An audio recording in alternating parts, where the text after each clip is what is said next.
5 Most Insane Moments on Johnny Carson. Number 4 will leave you speechless.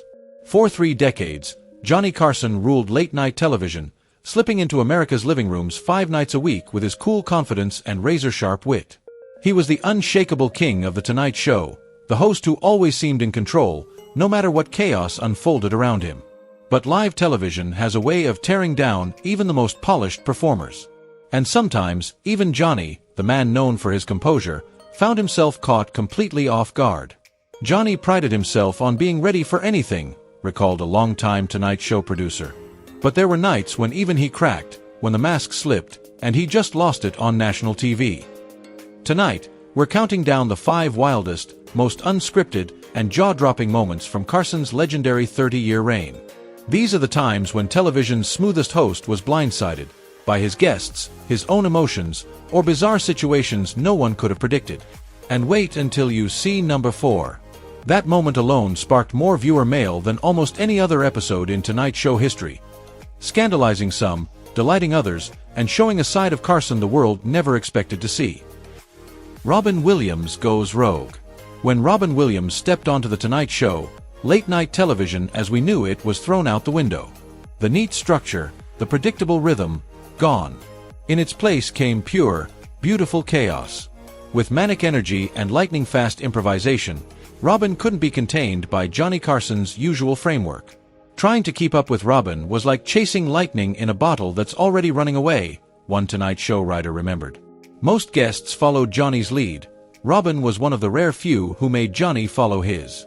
One unforgettable appearance in the early 1980s was supposed to be about promoting a film. But the second Robin sat down, he erupted into a whirlwind of impressions, sprang from his chair, turned Carson's desk into a stage, and launched into what looked like a completely unplanned one-man show. The control room would be in a panic, a director recalled.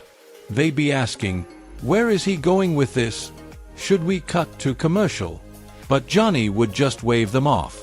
He knew, you don't stop Robin, you just hold on and enjoy the ride. And the ride was wild. Williams might suddenly break into Shakespearean nonsense about designer jeans, stalk the cameraman mid-sentence, or twist reality until everyone was gasping for air between laughs. The brilliance wasn't just in Robin's madness, it was in Carson's response. Instead of steering things back to safe talking points, Johnny leaned back, doubled over with tears of laughter, happy to play the audience instead of the host. Johnny loved that Robin kept him on his toes, one producer said. After thousands of interviews that felt the same, Robin was gloriously unpredictable. In fact, Carson would even warn the studio audience before Robin's entrance, expect the unexpected. It was one of the few times Johnny admitted his show's rules didn't apply. Those appearances weren't just interviews, they were events. They proved Robin Williams wasn't a guest you interviewed. He was a storm you surrendered to. 2. Don Rickles roasts Frank Sinatra. When Frank Sinatra walked onto the Tonight Show stage in 1976, he carried the kind of aura only legends possess, untouchable, intimidating, larger than life. Most comedians knew better than to poke fun at him. Sinatra's reputation in Hollywood, his fiery temper, and his powerful connections made him a dangerous target. But Don Rickles? He wasn't most comedians. Sitting shoulder to shoulder with Sinatra on Johnny Carson's couch, Rickles went straight for the jugular. "Look at him, he's the big star," Rickles sneered, pointing at Sinatra. "Everybody thinks he's so wonderful. Let me tell you something. This man is overrated." The audience erupted, but the real drama was in Carson's face. Nervous laughter mixed with real fear. Johnny had seen Sinatra's temper before, and he knew this bit could go south fast. You could feel the tension in the room. Would Frank laugh it off, or explode on live television? Then came the climax.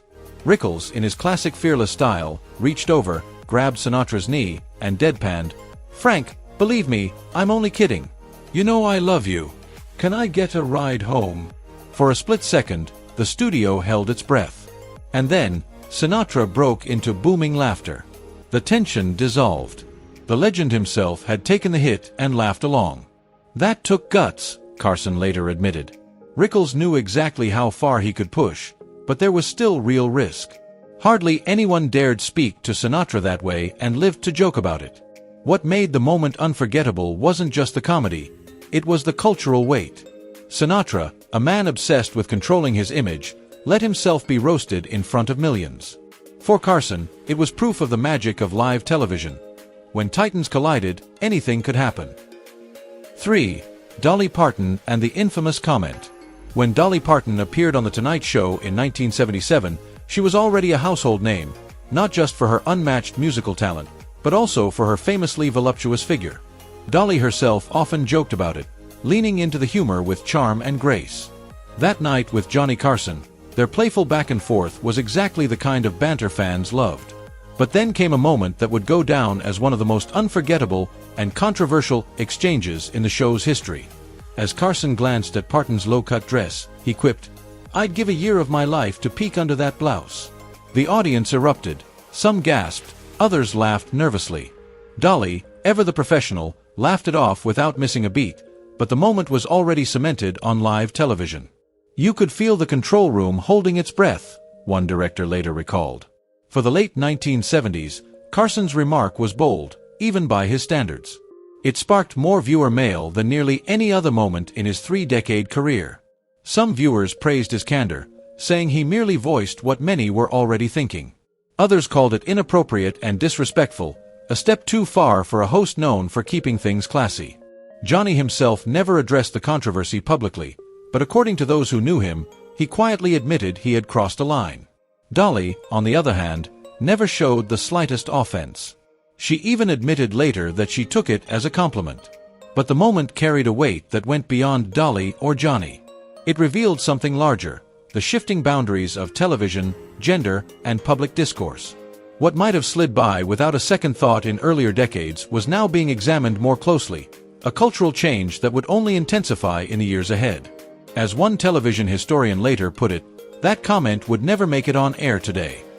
And yet, it remains one of the most talked about incidents of Carson's tenure, a snapshot of a different era, caught between honesty and respect, entertainment and evolving standards.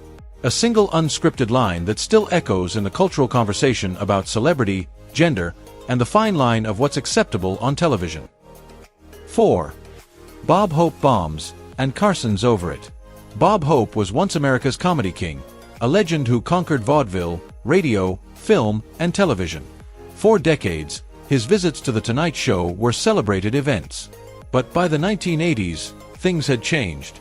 Now well into his late 70s and 80s, Hope would show up with stacks of cue cards, delivering tired jokes about golf and politics that felt stuck in another era. Johnny dreaded those appearances, confessed a writer from the show.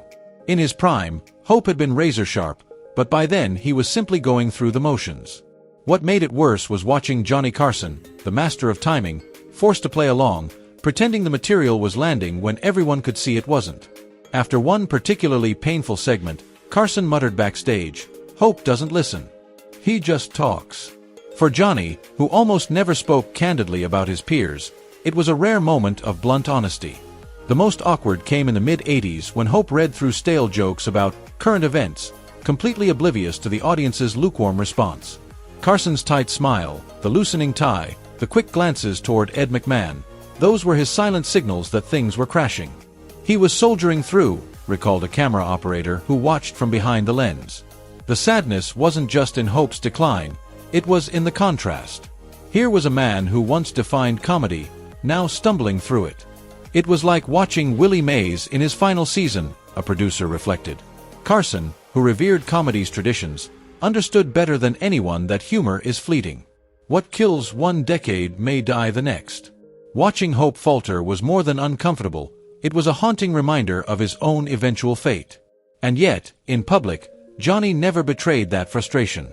He always treated Hope with the respect owed to a trailblazer. That was Carson, fiercely professional, loyal to the history of show business, even as he quietly braced for the day when his own spotlight might start to fade. 5. James Stewart's poem leaves Carson speechless. Jimmy Stewart was more than just a guest on The Tonight Show. He was family to Johnny Carson and his audience. His soft-spoken, sometimes hesitant delivery always contrasted perfectly with Carson's polished wit. But in 1981, Stewart gave viewers something no one expected, one of the most touching moments in late-night history. That night, Stewart mentioned he had written a poem for his dog, Bo, who had recently passed away. Carson, assuming it would be a light-hearted tribute, invited him to read it. What unfolded was anything but ordinary. Stewart began with simple, tender lines. But as the poem unfolded, his words revealed the raw ache of love, loyalty, and loss.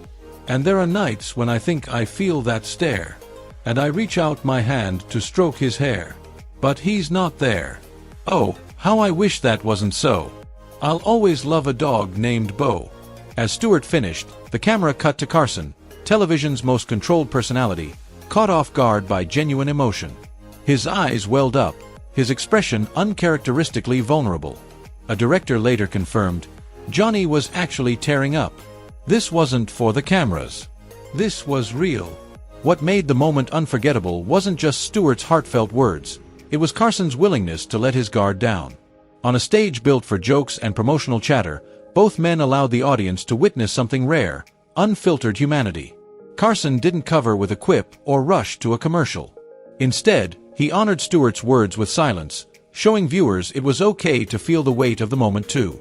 In a career spanning 3 decades, Carson created countless laughs and iconic interviews. But this quiet exchange, an aging movie legend reading a poem about his lost dog, and America's greatest talk show host moved to tears, remains one of his show's most cherished memories. Not for its humor, not for celebrity gossip, but for its truth. A reminder that even in the bright lights of Hollywood, love and loss touch us all.